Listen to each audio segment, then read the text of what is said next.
هستم و امروز میخواستم بهتون در مورد مغازه‌هایی که حتما باید ویزیت کنید بگم.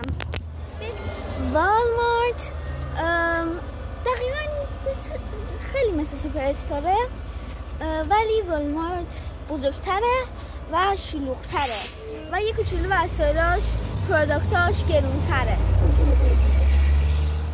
و والمارت بیشتر وسایل داره. اگر بیشتر مثلا وسایل داره، اگر داخل سوپر استور یه چیز نبود بیشتر از اوقات برید والمارت دارش، ولی سوپر استور رو من خودم ترجیح میدم. حالا در مورد دولارما هر بری اونجا همه چیزش زیر $5 و اونجا خیلی چیزای ارزون میتونید پیدا کنید. آره، ولی تکس دولارما خیلی زیاده، واسه همین موقعی که یه چیزی میخواید بخرید مثلا نگاه کن مثلا $2، مثلا این بستنی $2 داخل مثلا والمارت میداده $2 مثلا نیم.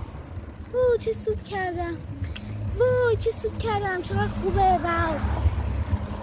ولی موقعی که رو تکس میاد یه دفعه میبینی شده $2 مثلا نیم، $2.25. خیلی نیست میدونم، ولی گرون میشه کلا. قیمتی که میبینید نمیشه. اگر شما اتلیت هستید و اسپورت انجام میدید، کلا هر نوع اسپورتی، به نظر من برید سپورت چک خیلی جای خوبیه. من الان یه چند تا خرید داشتم برای فیلد تریپ مدرسه‌مون که قرار ببرم، رفتم سپورت چک. خیلی پروداکت های خوبیه و قیمتش هم یه کوچولو گرونه، ولی it's worth it. It's really good products. ولی مواظب باشید چون که بعضی اوقات میتونید اسکم بشید.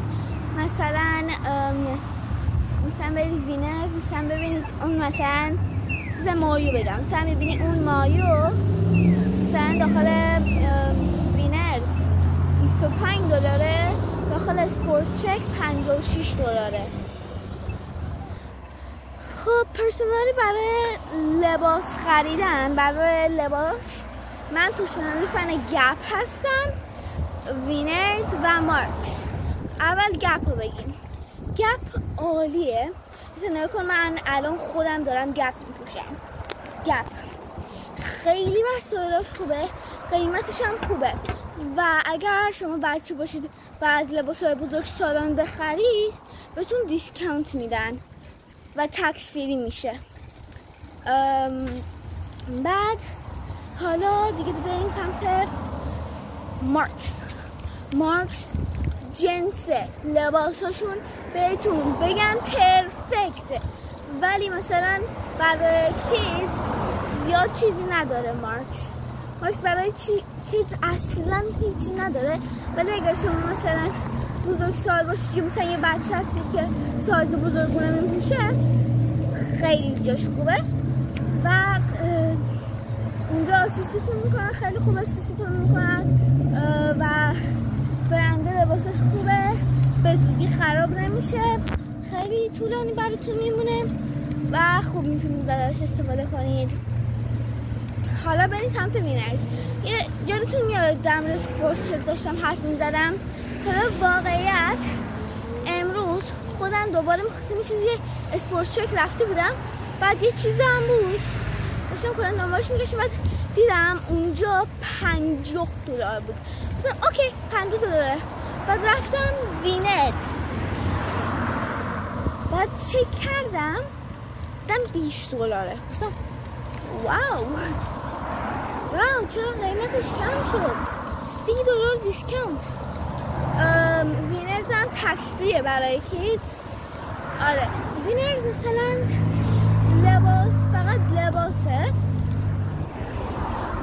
حالا بریم سمت خوشمزاش، مثل شماره 1 تیم هورتون یه آقایی که کانادایی بوده به اسم تیم درست کرده و اگر بخواید چک کنید ما تیم هورتون ورسس استارباکس برای تولدم داشتیم و حتما برید چک اوتش کنید چون که خیلی خفن بود.